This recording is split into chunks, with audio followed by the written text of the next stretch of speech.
आदमी काट खाता है हर उस किसी को जो अपनी विवशता में उसके चंगुल में फंस जाता है। बच्चे बड़ी कम उम्र में दादा के साथ अपने पिताजी के साथ दुकान पे बही खाते लेके बैठ जाते हैं। मेरी ज्यादा पढ़ाई जो है वो दुकान पर बैठे हुए हुई, साहित्य की, हिंदी, इंग्लिश, पंजाबी की जी। वो ज्यादातर दुकान पर बैठकर काउंटर पर बैठ के पढ़ते रहते थे। अच्छा। कई बार तो उपन्यास लिखते समय एक मुसीबत और आती है कि अगर आपका पात्र शहीद हो जाता है तो आपके दिल में मातम छा जाता है, और अगर उसका विवाह हो रहा है तो आपको ऐसा लगता है कि मेरा विवाह हो रहा है। कि अपनी ही रचना को कई बार पढ़ते हुए कोई भावुक जो क्षण होते हैं उनमें से गुजरते हुए खुद भावुक हो जाते हैं।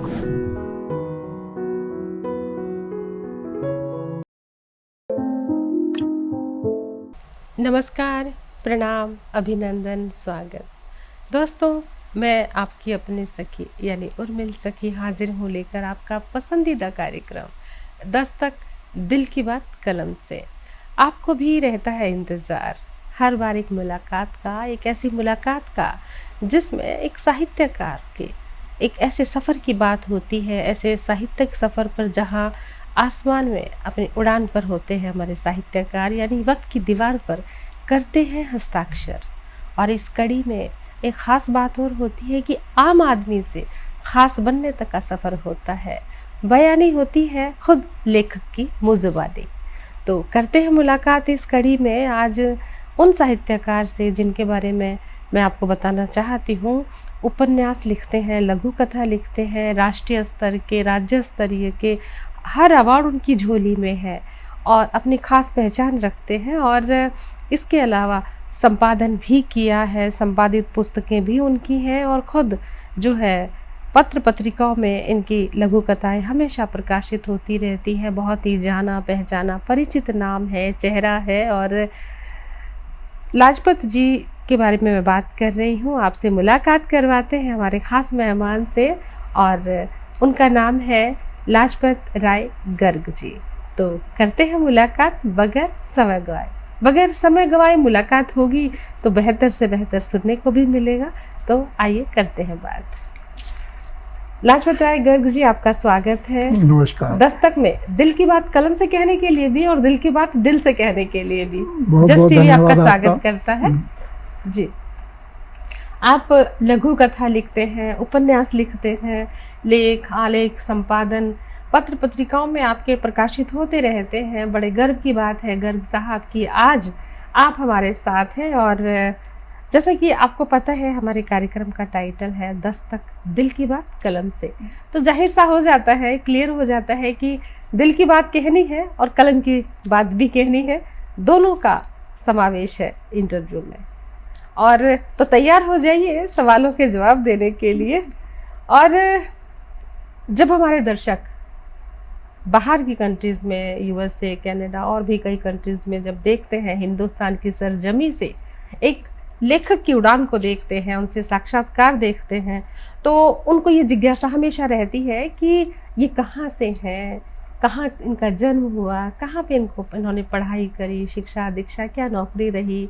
और पहले उनके जीवन पर प्रकाश डालते हैं, उनकी पारिवारिक यात्रा, जीवन यात्रा, विद्यार्थी जीवन की यात्रा पर बात करते करते हम सफ़र पर चलते हैं। तो शुरुआत यहीं से करती हूँ, अपने बारे में बताइए। अपने बारे में बताना वैसे तो बहुत मुश्किल होता है जी। क्या बात है, दूसरे के बारे में बताना मुश्किल होता है? नहीं, दूसरे के बारे में बात करना आसान होता है, अपने बारे में कहना कुछ मुश्किल होता क्या है। बात, हमारी शुरुआत ही बहुत खूबसूरत बात से हुई है। लेकिन फिर भी आप ने कहा है और दर्शकों के लिए जी मैं अपना थोड़ा सा परिचय बताना चाहूँगा जी।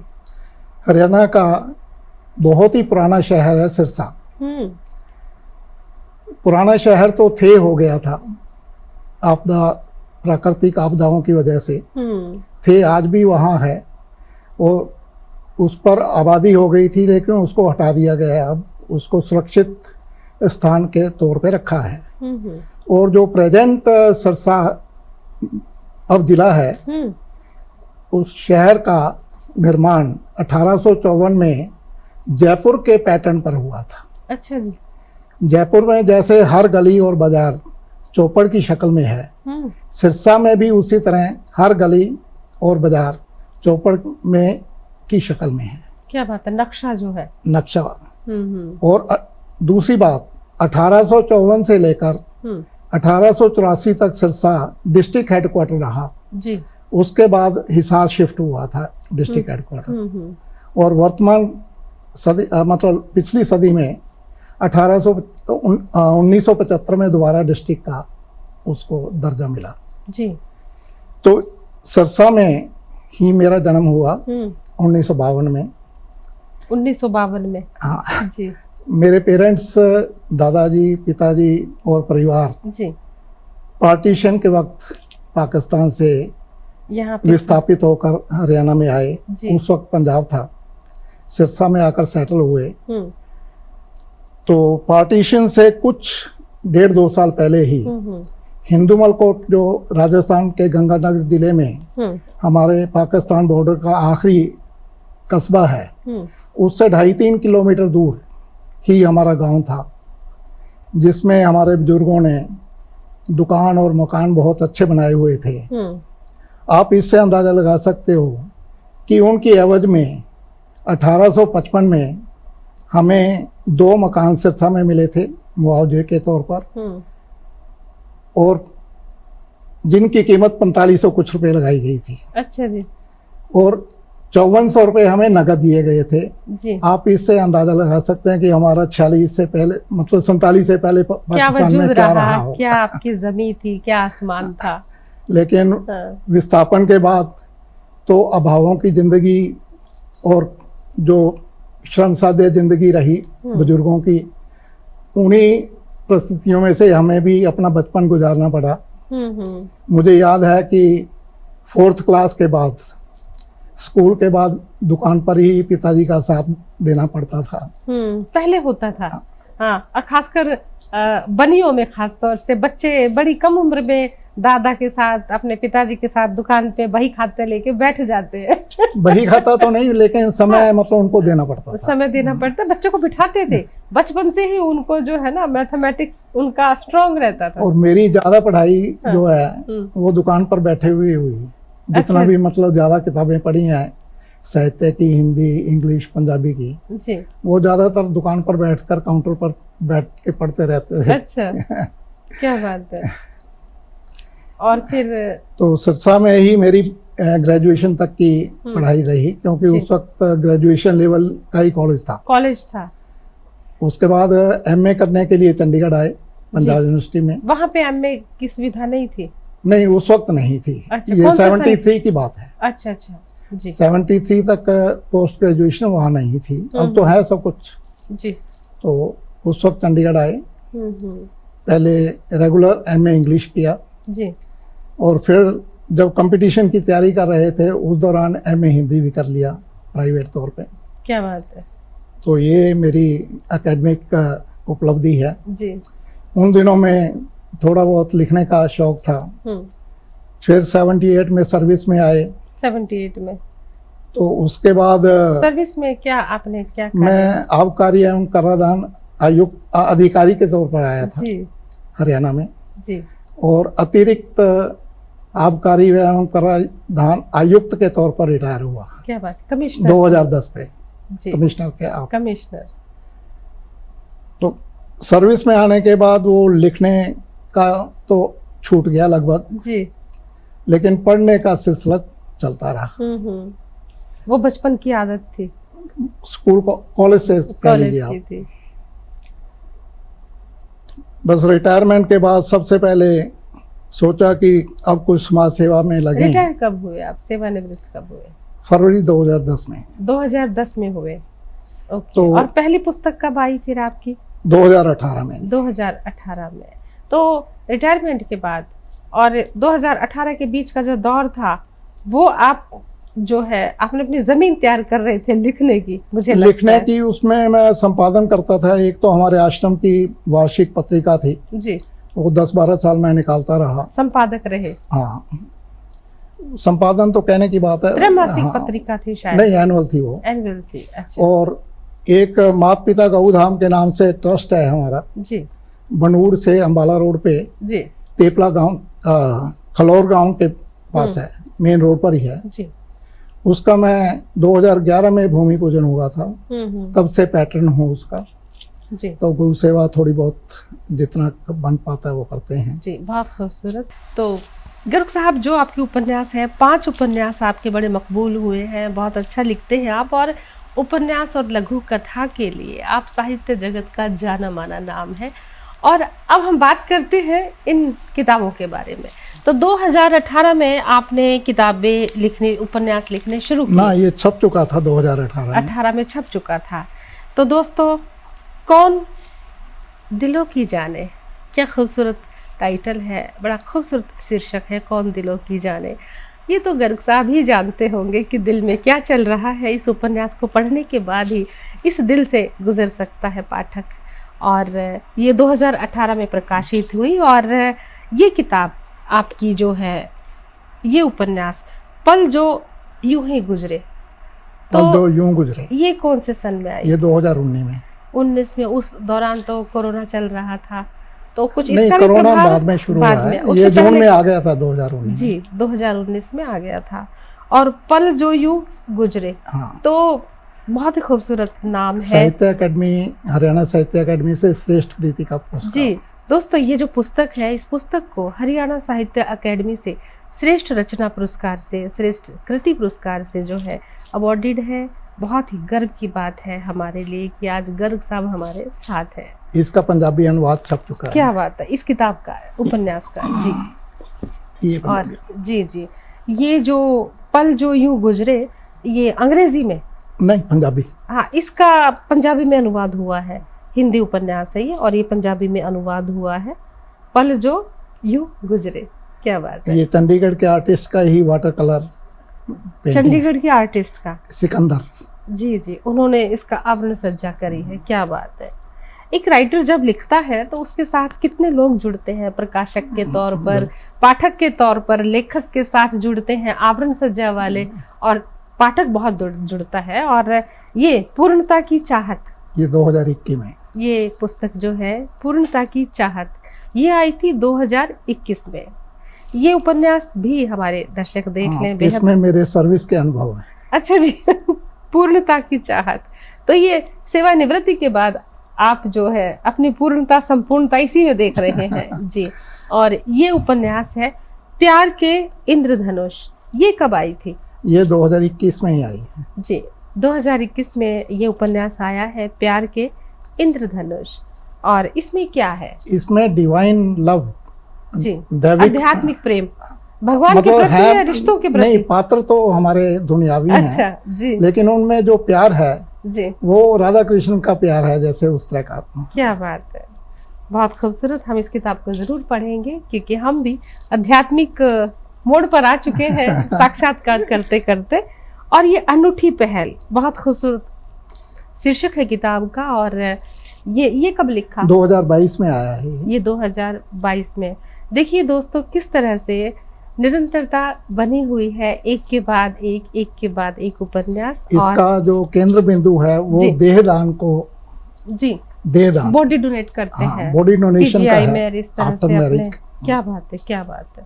और लघु कथा मंजूषा, इसमें लघु कथाएं हैं, संकलित है या फिर 10 लेखकों की है। ये मैं संपादन भी किया था मैंने इसका। आपका इसमें संपादन भी है और इसमें लघु कथाएं भी हैं।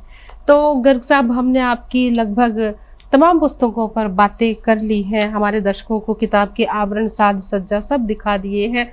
अब इनके बारे में बात करते हैं। तो ये हमारा एक इस चीज़ का प्रमाण है कि सेवा से रिटायरमेंट होने के बाद, नौकरी के रिटायरमेंट के बाद, अक्सर लोग ये सोच लेते हैं कि हम रिटायर हो गए, और बड़ा अपना सा मुंह, मायूस सा मुंह लेके बैठ जाते हैं कि भाई रिटायर हो गए हैं, और खुद को निठल्ला सा बना लेते हैं। देखिए ना, गर्ग साहब एक मिसाल है कि 2010 में रिटायर हुए, 2018 के बाद 18, 19, 20, 21, 22 इस तरह से हर साल, हर 2 साल बाद इस तरह से पुस्तकें आती रही, उपन्यास लिखते रहे। और उपन्यास लिखना गर्ग साहब, क्योंकि मैं खुद एक उपन्यासकार हूँ, मैं समझती हूँ कि एक उपन्यास को लिखने में जो आत्ममंथन, जो एकांत, चरित्रों के साथ पल पल जीना, मरना, सहना, टूटन फूटन, घुटन, दिन रात उसी पात्रों के परिवेश में रहता है लेखक।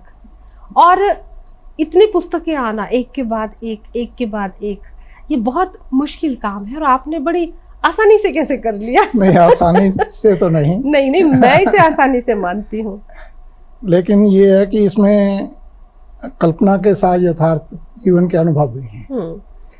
तो कहानी एक बार शुरू हुई, फिर कहानी ही लेके चलती है मुझे। मैं कहानी का तो सूत्रधार भी नहीं रह जाता। जी जी, कहानी ही अपने आप चलती है। बहुत खूब। और मेरा भी यही मानना है बतौर उपन्यासकार कि आपने बिल्कुल ठीक कहा कि जब हम लिखते हैं तो हम कहानी के पात्रों के साथ चलते हैं, लेकिन पात्र हमारी उंगली पकड़ लेते हैं बिल्कुल और अपनी यात्रा खुद स्वयं तय करते हैं। हम तो सूत्रधार होते हैं, हमारे हाथों से कलम चलती है, लेकिन पात्र दिमाग में अपना रास्ता, अपनी मंजिल खुद तय करते हैं। बहुत खूबसूरत। ये आपका गंभीर लेखन और वरिष्ठता को आपका परिचय देती है। ये आपकी बातें हमें बहुत ही अच्छा लग रहा है आपसे बात करके। मुझे असल में क्या है कि शुरू से ही, पहले उपन्यास से ही बड़े वरिष्ठ साहित्यकार और वरिष्ठ जनों का आशीर्वाद मिला जी। कौन दिलों की जाने का मैंने अभी शीर्षक नहीं रखा था। अच्छा। पांडुलिपि मैं अपने यूनिवर्सिटी टाइम के प्रोफेसर डॉक्टर वीरेंद्र मेहंदी रत्ता जी के पास लेकर गया। 42 साल बाद उनको मैं मिल रहा था। डॉक्टर वीरेंद्र मेहंदी रत्ता जी तो हस्ताक्षर हैं साहित्य के और ऐसा लिख गए हैं, ऐसा कर गए हैं। अब पिछले दिनों उनका देहावसान हुआ और उनका जो है शरीर पूर्ण हुआ और पूरे साहित्य जगत के लिए हमारे लिए बड़े दुख की बात थी, लेकिन सच्ची श्रद्धांजलि आज हम कार्यक्रम के माध्यम से भी दे रहे हैं। उनका जिक्र हो गया है, उनका हाथ जिनके भी सर पर था वो बहुत आगे बढ़े हैं साहित्य। तो मैं अगर 2 मिनट आप दें तो मैं उनके बारे में थोड़ी सी बात करना जी, जरूर बताइए जी। पहली पांडुलिपि जब मैं उनके पास, वो मेरी पांडुलिपि के पहले पाठक वही थे, आप ये कह लीजिए जी। और उनको मैं 42 साल बाद मिला था। बीच में कभी संपर्क नहीं रहा। फोन पर बात की, उनके पास चले गए, उनको यूनिवर्सिटी टाइम की 1-2 बातें बताई तो उनको रिकलेक्ट हो गया सब कुछ। तो बाद में मैंने कहा सर ये मैंने एक प्रयास किया है। कहते भी मैं इसको जरूर पढ़ूंगा, लेकिन मेरी उम्र 85 साल के करीब है। ये अप्रैल 17 की बात है, तो मुझे 1.5 महीना लग जाएगा। मैंने कहा सर कोई दिक्कत नहीं है, इसकी घटनाएं मार्च 18 तक जाती हैं। उपन्यास चाहे मैंने लिख लिया है पूरा, लेकिन घटनाओं का क्रम जो है वो मार्च 18 तक जाता है। मैंने इसको उसके बाद ही छपवाना है। तो कहते फिर कोई जल्दी नहीं है, आप रख दो, मैं पढ़ूंगा, पढ़ने के बाद आपको फोन करके बुलाऊंगा। उन्होंने कहा था कि 1-20 दिन आराम से लग जाएंगे।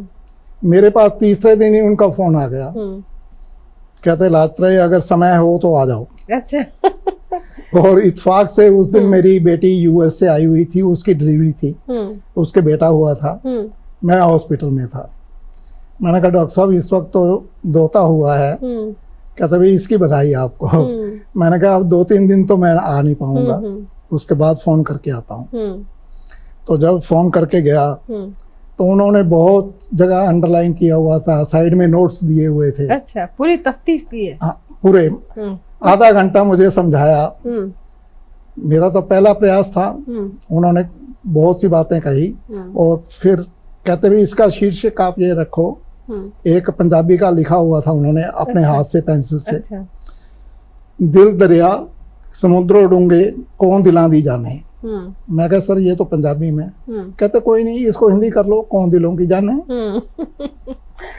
तो इसका शीर्षक का श्रेय मैं डॉक्टर मेहंदी रत्ता जी को देता हूँ। और उनकी जो मुझे सुझाव थे वो भी बहुत ही सृजनात्मक और रचनात्मक जी। जाहिर सी बात है।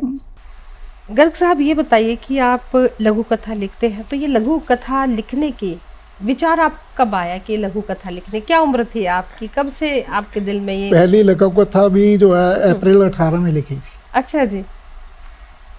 जब उपन्यास पब्लिश होने के लिए गया था तब ये पहली लघु कथा लिखी। क्या बात है। और वो भी लघु कथा के दिग्गज मधुदीप जी का एक खंड आना था जी। उन्होंने इनवाइट की थी लघु कथाएं, उसके लिए लिखी और उनको भेजी। उन्होंने स्वीकृत की और मेरे से पूछा भी आप कब से लिख रहे हो। मैंने कहा ये मेरी पहली है। अच्छा।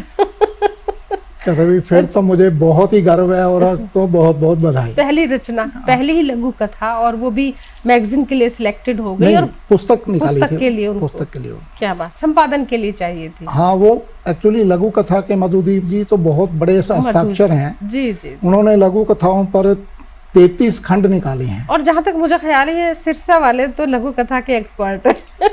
आप ये कह सकते हैं, क्योंकि बहुत से साहित्यकार हमारे हिसार से, सिरसा से ऐसे हैं। और लघु कथा की बात है तो आप कविता तो नहीं लिखते? कविता 2-4 कॉलेज टाइम की लिखी हुई है वो। अच्छा, कॉलेज जी, तो अभी तो नहीं होंगी आपके साथ? हैं वैसे 2-3 इसमें तो आईपैड में है। कोई अगर आप सुनाना चाहें तो एक कविता सुना दीजिए, या फिर हम लघु कथा पे आ जाते हैं। चलो, आपने कहा है तो कविता सुना कविता, देते हाँ हैं। जी। हर फन मौला शख्सियत हमारे साथ है, लघु कथा कहते हैं, उपन्यासकार हैं, और अब हम उनसे कॉलेज के ज़माने की कविताएं निकलवा रहे हैं। देखिए ना, कितना चेहरा खिल उठता है जब हम ये कहते हैं कॉलेज के ज़माने की कविताएं। एक युवा अवस्था की कविताएं होती हैं जिसमें जिंदगी के खूबसूरत रंग भरे होते हैं, कोई तनाव नहीं होता, जिज्ञासाएं होती हैं, जागरूकता होती है, जोश होता है। उस दौर की कविताएं सुनाना हर किसी को अच्छा लगता है। गर्ग साहब भी हैं तैयार। ये कविता जी 1977 में लिखी थी जी, जब आप कॉलेज में थे। कॉलेज से निकल लिया था। अच्छा। उस वक्त हरियाणा के कवियों की एक पुस्तक आई थी जी, अनुभूति के स्वर। अनुभूति के स्वर जी। तो ये कविता उसमें सम्मिलित थी। जी। कविता का शीर्षक है संदर्भ अंतराल के और छोर। संदर्भ अंतराल के और छोर। और छोर, अच्छा। समय गुजर जाने के साथ नहीं खत्म हो गई सर्पीली वृत्ति आदमी की। डर है कहीं, वास्तविकता यही है, इसका दंश उस सीमा तक जहरीला न हो गया हो, बन जाती है जब यह सभ्यता के विनाश का कारण। फ्रायड की व्याख्या ने आदमी की काम पिपासा की दिशा ऊर्ध्वगामी नहीं ह्रासोन्मुख कर दी है।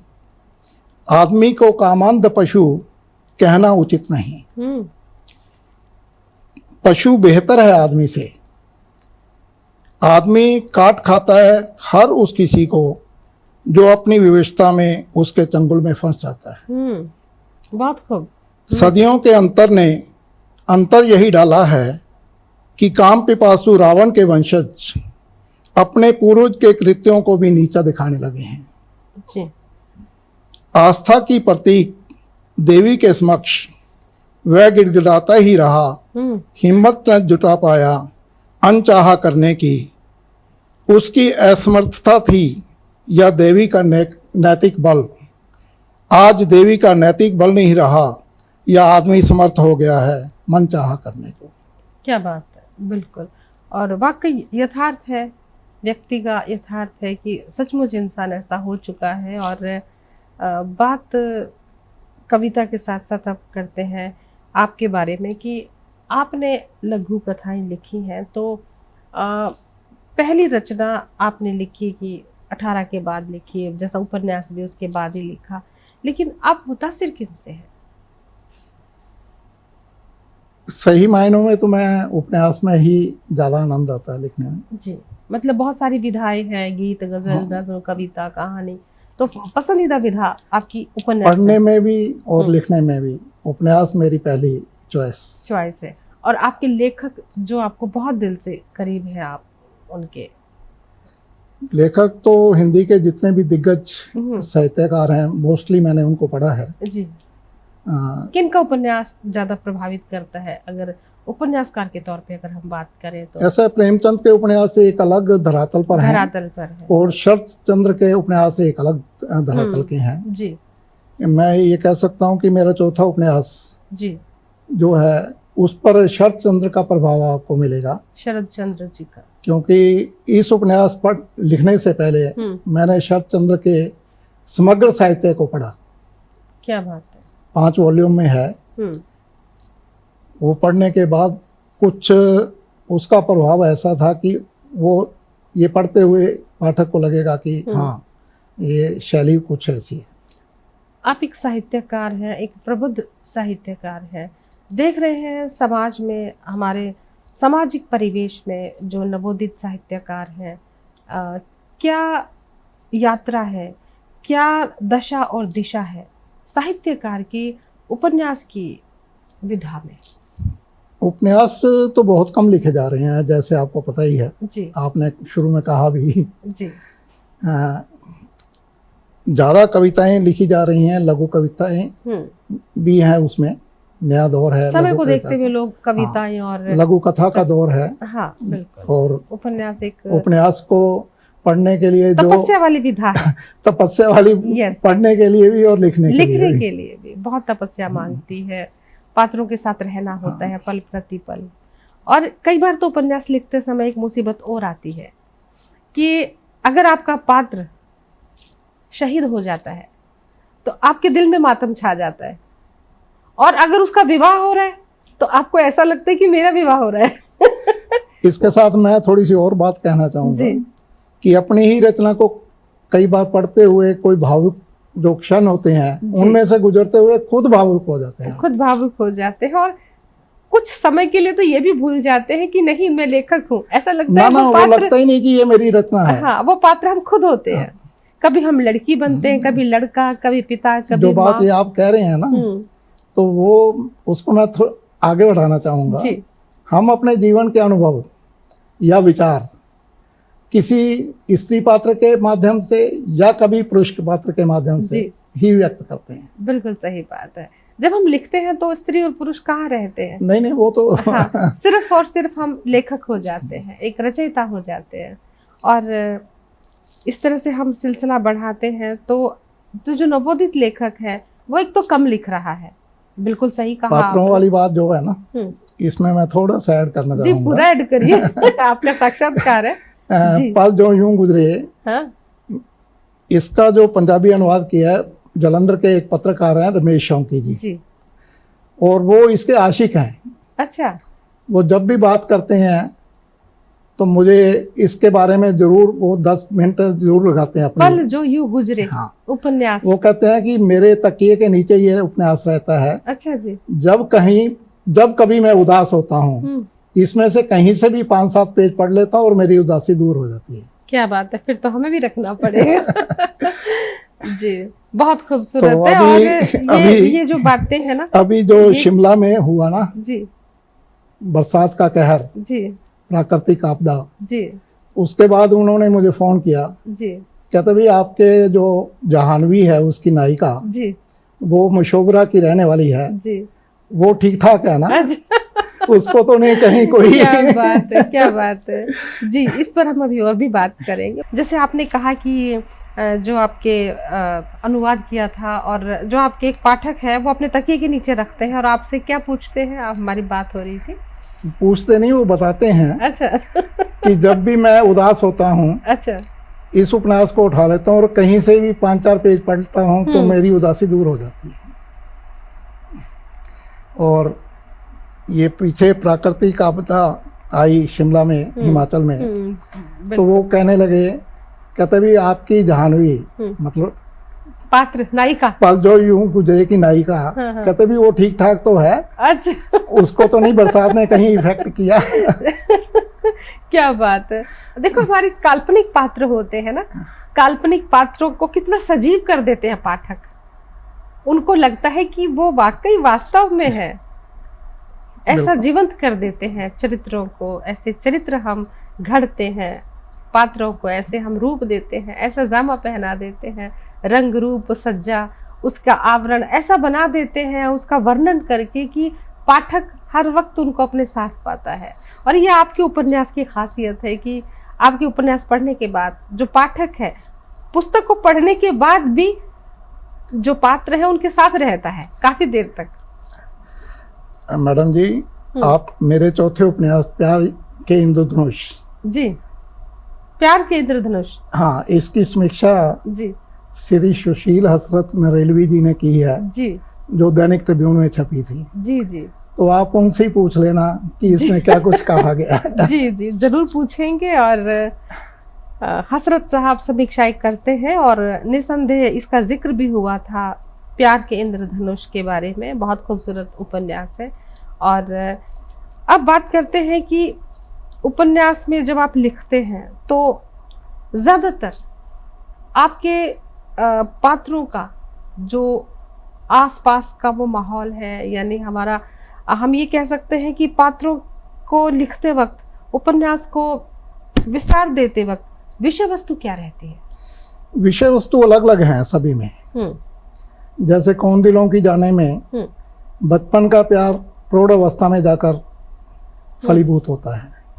कौन दिलों की जाने, हाँ, पहला उपन्यास था जी, उसमें हाँ, इस पर बात करते हैं क्योंकि हमारे दर्शक जो हैं वो इनको तो पढ़ नहीं पा रहे क्योंकि सुन रहे हैं, तो इन पे हम थोड़ी सी बात करते हैं। कौन दिलों की जाने, हाँ, वो बचपन में मतलब स्कूल के टाइम का उनका प्यार होता अच्छा है जी, नायक नायिका का। जी, फिर वो किसी वजह से अलग हो जाते हैं, नहीं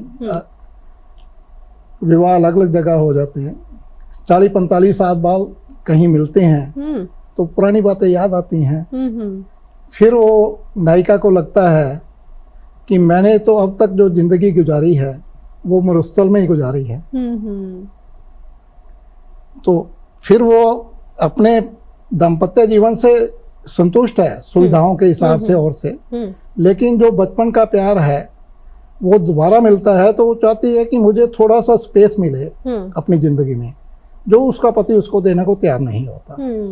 तो मैंने इसमें यही दिखाया है कि व्यक्तिगत स्पेस जो है हर एक आदमी को अपने जीवन में चाहिए।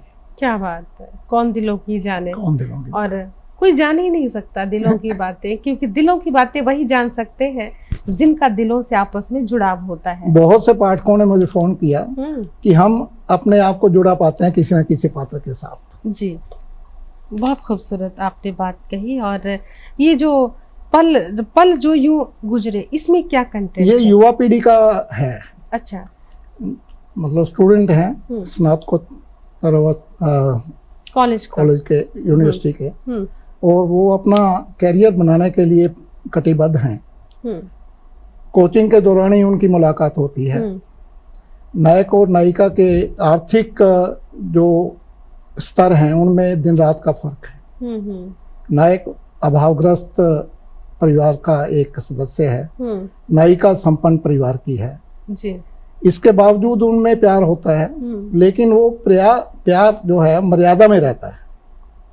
अगर कहीं कोई उसको उल्लंघन करने का कोशिश करता तो दूसरा टोक देता है उसको कि हमारा लक्ष्य जीवन में कुछ प्राप्त करने का है, ये तो हमारा एक दूसरे के साथ सहयोग है, और ये सहयोग उस हमारे लक्ष्य से पथ भ्रष्ट ना करे बल्कि आगे ले जाने की प्रेरणा दे जी। ये उसका आधार बने। बहुत खूबसूरत। तो इसमें जो मैंने उनके बीच में संयम दिखाया है, एक दो आलोचकों ने तो ये कहा कि इतना संयम युवा पीढ़ी में वास्तव में होना बहुत मुश्किल है। लेकिन होता है। लेकिन मैं समझता हूँ कि जहाँ सच्चा प्यार होता है वहाँ मर्यादाओं का भी ध्यान रखना होता है, मर्यादाओं को भी संभालना होता है, संयम को भी संभालना होता है, प्यार को दिलों में छुपाना भी होता है। उसका कारण ये है कि उनको संस्कार कैसे मिले हैं परिवार से, इस पर भी बहुत निर्भर करता है। जी जी, बहुत खूबसूरत। और ये जो है कौन दिलों की जाने, इस पर हमने बात कर ली। और ये जो है अनूठी पहल में क्या कथा वस्तु है? अनूठी पहल में भी पारिवारिक ही बैकग्राउंड है।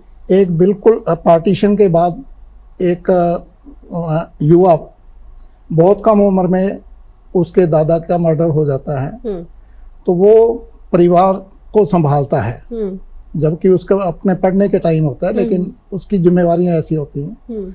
उस वक्त किसी जैन मुनि के संपर्क में आकर उसको प्रेरणा मिलती है देहदान के लिए। वो एक मिशन के तौर पर एक संस्था बनाता है अपनी जी।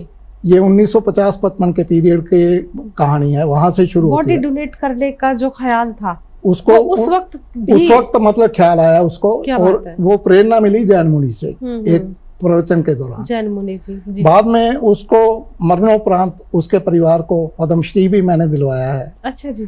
तो ताकि एक मतलब बीच में लोगों को प्रेरणा मिले कि एक अच्छे काम के लिए, नेक काम के लिए अगर हम समाज के लिए कुछ करते हैं तो समाज भी हमारा सम्मान करता है। बिल्कुल बिल्कुल, अनूठी पहल वाकई थी कि हमें इस दुनिया से चले जाना है, हमारे शरीर का संस्कार कर दिया जाएगा, तो क्यों ना ये आंखें, ये किडनी, ये लीवर, ये हमारी बॉडी का कोई भी अंश किसी के काम आता पूरी बॉडी भी जो है ना कि वो जो मेडिकल स्टूडेंट्स के लिए मतलब पढ़ाने के लिए काम आती है। और ये पूर्णता की पहचान में क्या कंटेंट? ये मेरे सर्विस पीरियड के अनुभव है इसमें। जी जी, खट्टे मीठे दोनों। क्या बात है, खट्टे हैं तो मीठे भी होंगे और मीठे हैं तो खट्टे भी होंगे, जाहिर सी बात है। और ये प्यार के इंद्रधनुष, ये दैविक प्यार है जी, भौतिक पात्रों का। अच्छा जी। और 5 उपन्यास हमने देखे आपके, और आप संपादक हैं, आप संकलनों में आपकी रचनाएं, लघु कथाएं तो आपकी हम सुन ही नहीं पाए। हम दोबारा आपसे एक मुलाकात रखेंगे और बहुत कुछ जाना आपके विषय से, आपके शीर्षकों से। आपके उपन्यास के जो शीर्षक है, टाइटल से ही पता चलता है। कहते हैं ना कि चावल कैसा है, 2 दानों से ही पता चल जाता है कि भाई अंदर से चावल कैसा है। हाँ, तो बहुत दिल से मैं खुद इस चीज़ के लिए आतुर हूँ कि मैं बहुत जल्द, मैंने उपन्यास नहीं पढ़े, मैं उनको पढूं और लिखने के लिए हमारे दर्शकों से भी हम कहते हैं आप भी लिखिए, आप भी बढ़िए, क्योंकि लिखना, पढ़ना साहित्यिक सफर पर सुकून इसमें एक बात मैं और जोड़ दूं पाठकों के लिए, श्रोताओं के लिए जी। ये मेरे सभी उपन्यास जी मातृभारती.com पर अवेलेबल हैं जी, मुफ्त में पढ़ सकते हैं। अच्छा जी। और उनका 2.5 लाख के करीब डाउनलोड हो चुके हैं जी जी, 7 लाख के करीब जो है जी व्यू हो चुके हैं। क्या बात, बहुत खुशी की बात है। और गर्ग साहब, इतना कुछ आपसे जानना है, समझना है, बहुत कुछ आधा अधूरा सा लगता है, लेकिन दोबारा एक मुलाकात करेंगे, लघु कथाओं पर बात करेंगे। और आप हमारे स्टूडियो में आए, आपने दस्तक ने दस्तक दी, दिल की बातें साझा करी, बहुत ज्ञानवर्धक बातें, जानकारी हमको दी, दर्शकों को दी। आपका बहुत बहुत शुक्रिया। आपका बहुत बहुत धन्यवाद और दर्शकों का भी धन्यवाद जी। दोस्तों, आज आपकी मुलाकात हुई लाजपत राय गर्ग साहब से, जाना उनके बारे में, उनके रचनाओं के बारे में, उनके उपन्यास के नाम जाने, उन उपन्यासों के भीतर क्या है, तह तक पहुँचे हम। और आप जानते हैं कि ये कार्यक्रम आपके दिल को छू रहा है। हम भी तो दिल से आते हैं लेकर कार्यक्रम, लेकिन फिर भी किसी भी प्रतिक्रिया के लिए आप इन्फो करें, हम info@justbroadcasting.com पर। और दोस्तों, अब मुझे और गर्ग साहब को दीजिए अनुमति, और आप हमारे साथ जुड़े और हमारे दर्शक हमारे साथ जुड़े। बहुत बहुत शुक्रिया, प्रणाम।